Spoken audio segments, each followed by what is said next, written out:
if we close our eyes and zoom forward 20, 30 years, I'm assuming that we'll kind of sort through the mechanics on how to get not just hundreds of people working together online, but tens of thousands of people in a productive way. I think the more you quantify humans, the less humanity you kind of provide, the more machine-like I think the world will become. I think optimization is great. Over optimization, I think, is something that we need to be careful about. And so I do worry about kind of this instinct that really drew from traditional Silicon Valley and Silicon Valley companies to kind of track and quantify everything.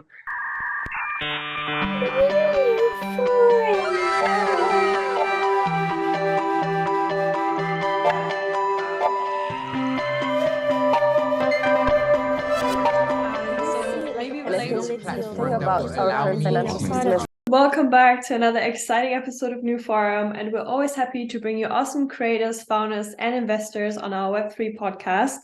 And on today's episode, I'm honored because I have Aaron Wright, the CEO and co-founder of Tribute Labs, with me. And we're going to dissect a bit DAOs and the importance of coordination and also privacy in Web3. Hi, Aaron. I'm happy to have you on. Great to be here. Thanks, Joyce. So I want to know, how did you venture into founding Tribute Labs, and what are all of the projects that are involved within Tribute Labs? Sure. Yeah. So I have a background in law and technology. I graduated law school and was fascinated at the time with kind of the emergence of user-generated content, and Web 2 really became animated by Wikipedia. Just this idea of having a freely licensed source of information that could serve as kind of the world's Library of Alexandria, or at least a part of that, I just thought was completely fascinating. So I started a company that was built on the same wiki technology underlying Wikipedia, and was fortunate enough to ultimately sell that company to Jimmy Wales, the co-founder of Wikipedia, and his for-profit sister project, which at the time was known as Wikia. So I began to really dive deep into the world of open source technology, user-generated content, internet culture, etc. And that was fun. We were fortunate enough to grow that into being one of the largest sites on the internet, learned a whole bunch about how to build products, learned a whole bunch about how online communities operate, and learned a whole bunch about open source technology. Not surprisingly, a couple of years later, heard about Bitcoin, just because it kind of hit me in all my sweet spots. It was open source technology. I had a background in law, history, and economics. So Bitcoin really kind of hit the mark for at least being an interesting project to dive into. And from there, when Ethereum was announced, it just seemed like a logical extension to me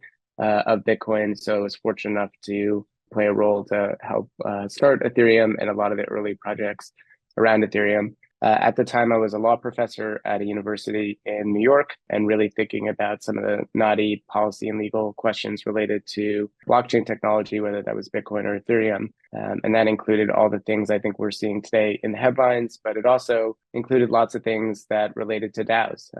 One of the early use cases that was described for Ethereum was a DAO. And the notion was, using all this new technology, using the power of the internet, we'd be able to kind of reimagine the way organizations operate so that they weren't top down and hierarchical and bureaucratic, but hopefully flatter in structure at a minimum, and hopefully over time even more automated. And that just kind of really resonated with me, just spending so much time in online groups, seeing how these online groups can do a whole bunch of really productive things together. So that's kind of a bit about how I got into DAOs. And Tribute Labs really was a project that started about 5 or 6 years ago.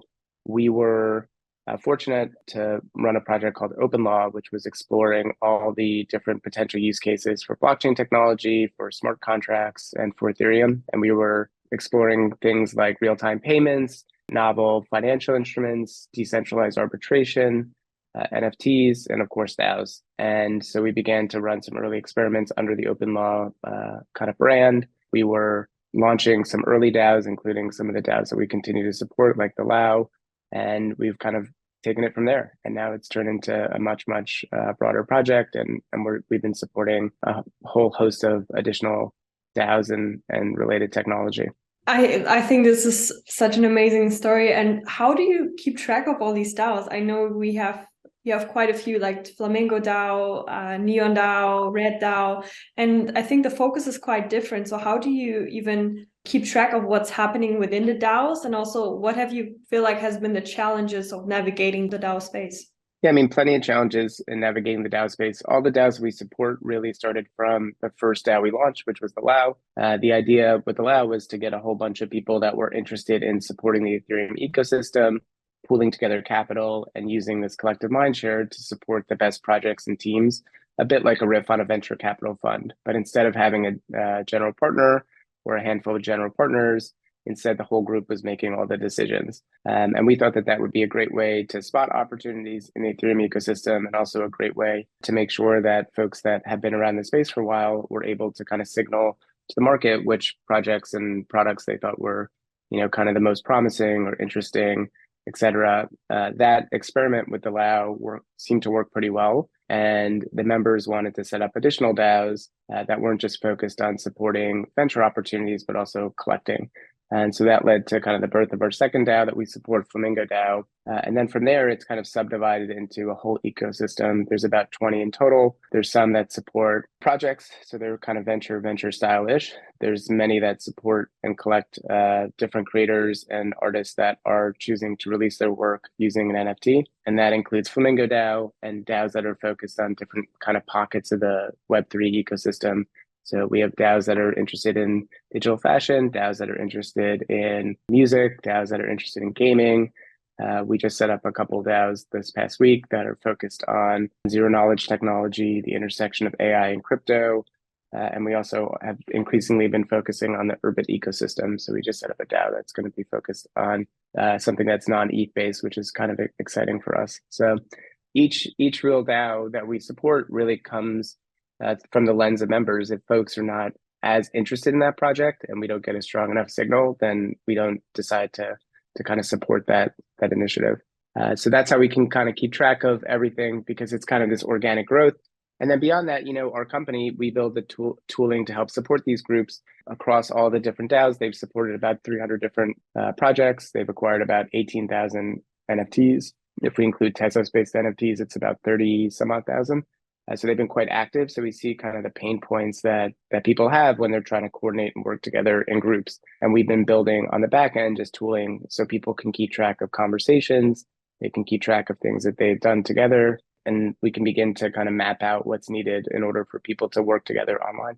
It's very impressive. Like I'm also wondering, how do you do you delegate and then let go when you start a DAO and you have like kind of like DAO delegators, or how does this work? Because you're kind of planting seeds, but then it's like some other people take over, and people who are passionate about the idea kind of, or about the subject matter. Yeah, exactly. The idea is it's really like a 3% shift in the way that at least capital can get contributed together and actively managed, instead of having a supposed expert that is a generalist, like we see in the venture capital community, some wonderful people, that may have been formerly a product manager or founder of a different company. They decide which projects to invest in, which is a great model. Here, it's more based on a topic. And so from the beginning, every member is in charge. The way we've set these up and supported them up until this point in time, there's no committees, there's no one party that's in charge. It's really a group effort. So everybody is really empowered from the beginning to kind of take this group and shape it in the direction that they want it to go.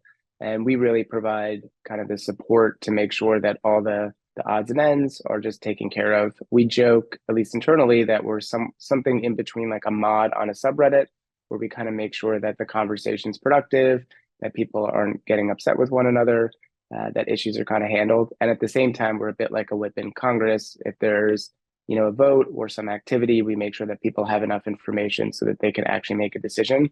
And providing that support, I think, is help enable them to just make more and more decisions together and get more comfortable with kind of a more democratic decision-making process.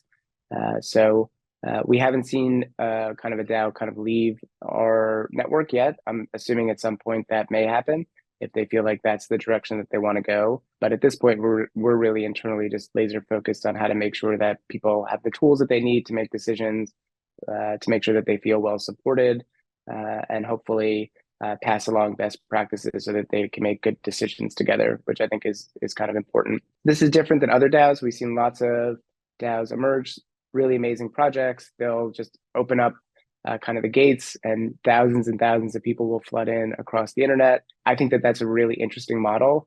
It's a little bit frightening. It'd be like saying today, hey, I want to start a XYZ company and I'm going to hire, 10,000 people off the bat. If I said that to you, you probably think I was a little bit off my rocker or a bit insane. So our approach was really to start kind of with a small group of disparate people passionate about a topic, and then hopefully scale up from there. And, there's some limitations, some regulatory limitations, and some other limitations that I think have limited our ability to get there right now. But if we close our eyes and zoom forward 20, 30 years, I'm assuming that we'll kind of sort through the mechanics on how to get not just hundreds of people working together online, but, tens of thousands of people in a productive way. And that's kind of the broad vision of what we're interested in on the Tribute side. It's super exciting to witness this. And you mentioned a bit the tools for the DAO users, and I'm wondering, how do you different DAOs and in different projects?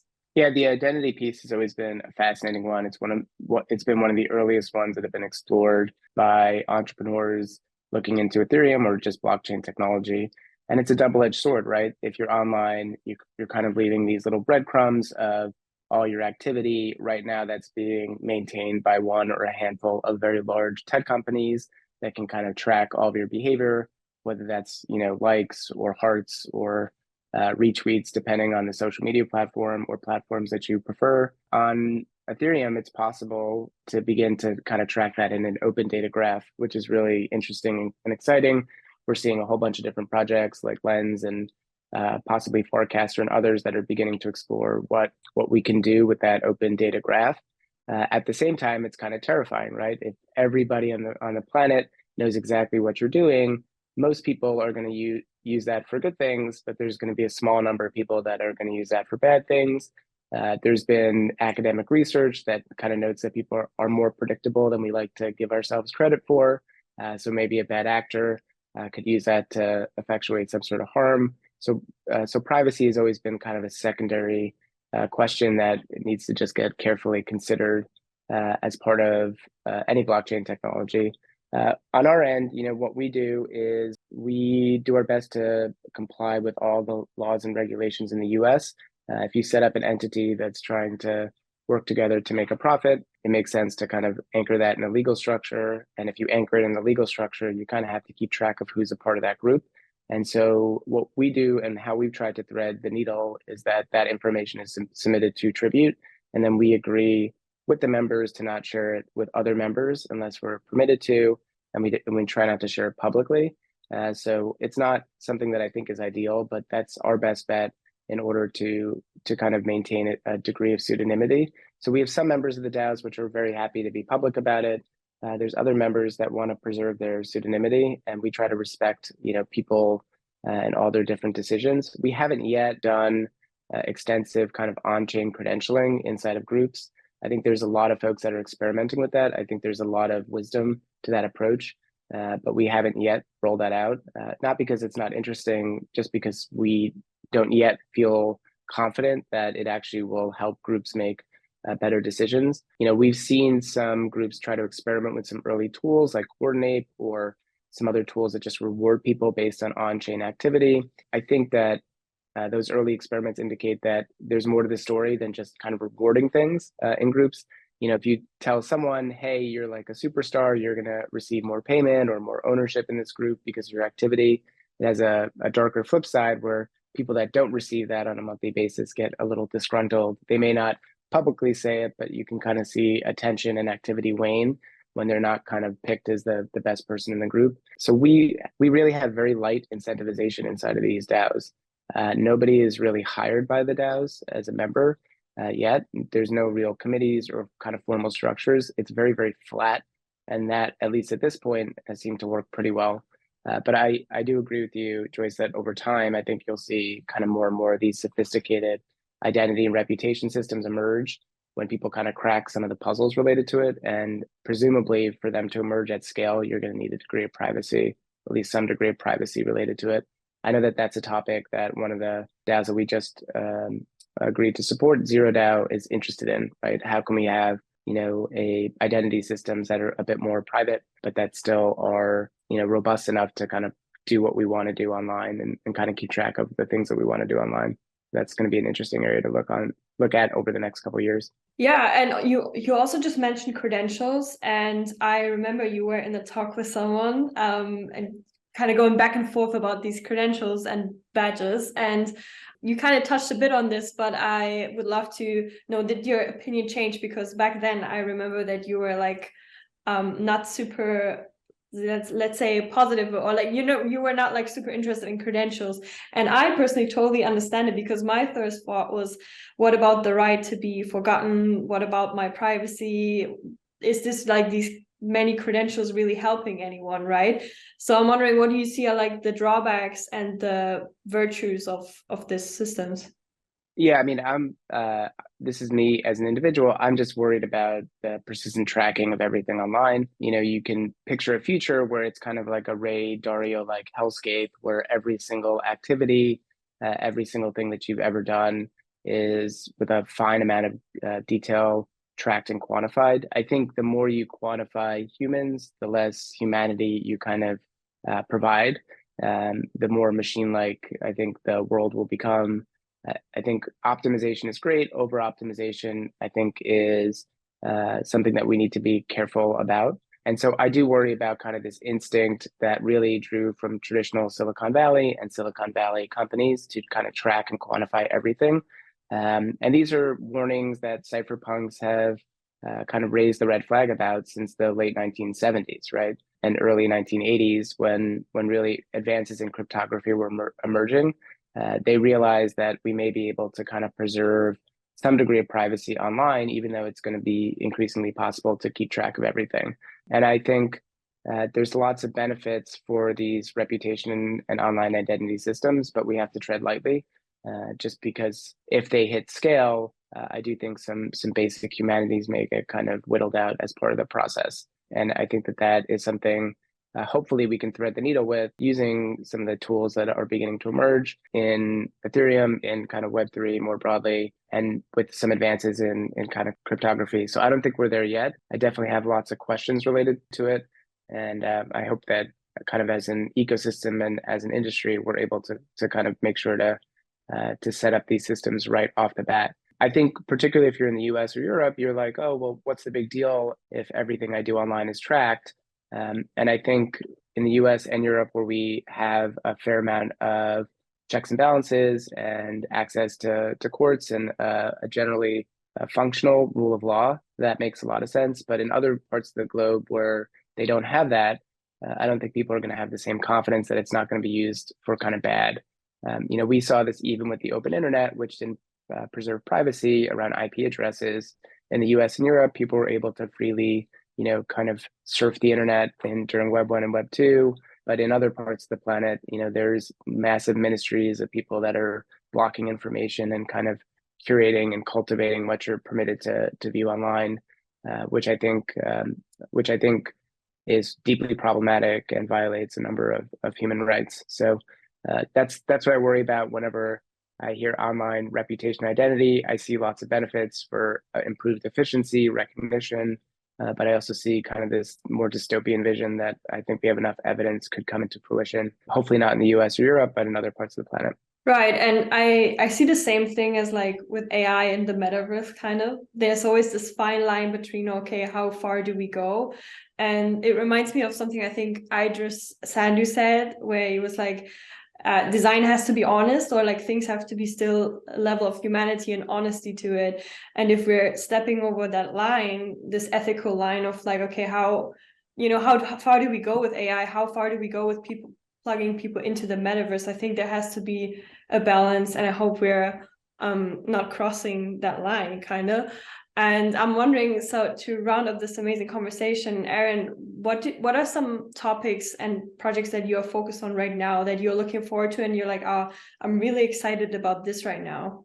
Everything that's Tribute Labs related, we're obviously excited about. I think what we've seen is that these groups can perform well, right? I think there's an open question: can different people across the internet work together in a productive way? I think over the past 10 plus years, or even 20 years, we've seen lots of people get together online, and really what they've done is chat with one another, make connections, explore a topic.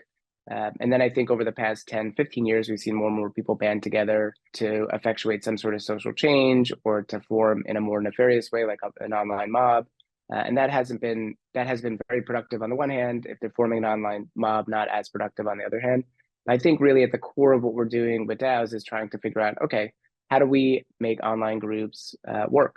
How do we make sure that they can do things productively, regardless of their background, regardless of where they're located, and ideally based on kind of their input and their talents and abilities. And beyond that, how do we build capital flows that are not based on a specific geography that's at this point primarily in the US? How do we make sure that capital is routed to the most talented people around the planet so that they can do more things that hopefully help everybody's life and make everybody's life better? So that kind of broad thesis is big enough for at least me that's going to keep me interested.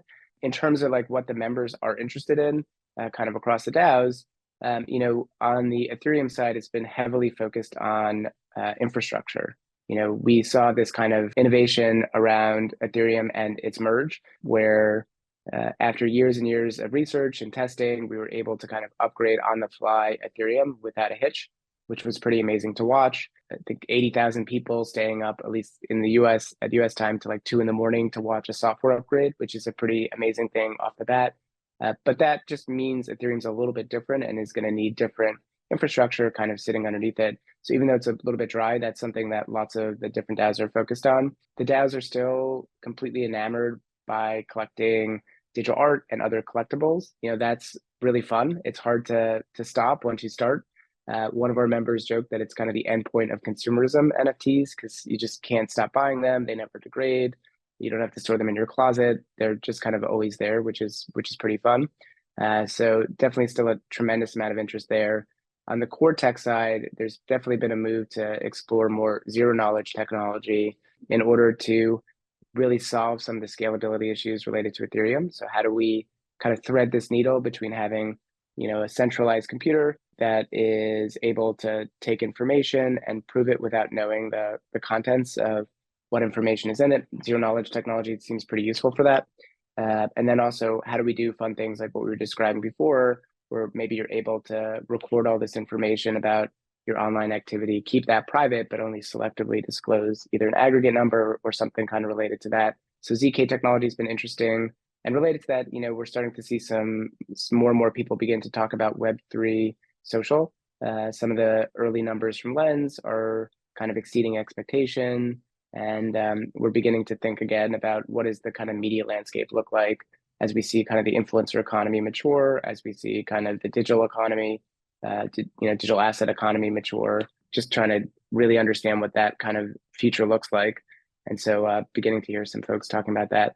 So it's hard, this is a hard question, Joyce, for me, because I get excited about lots of different projects. This is why I've been in the Ethereum ecosystem for so long. It's so much fun. But, despite the headlines, there's a lot of builders that are still building. There's a lot of really interesting and novel stuff that's coming forward. And it's just that steady march, right? Like people are building pretty amazing projects, or they're continuing to create some amazing culture. And we're fortunate enough on the Tribute side to just be able to support the groups and have an insight or some view as to what's kind of coming next. And we are definitely looking forward to that. And like you said, it's once you're in, there's always another challenge or another stepstone. And thank you so much, Aaron, for joining us today. I think this will be so insightful for our community. And we see you guys in the next episode of NEWFORUM.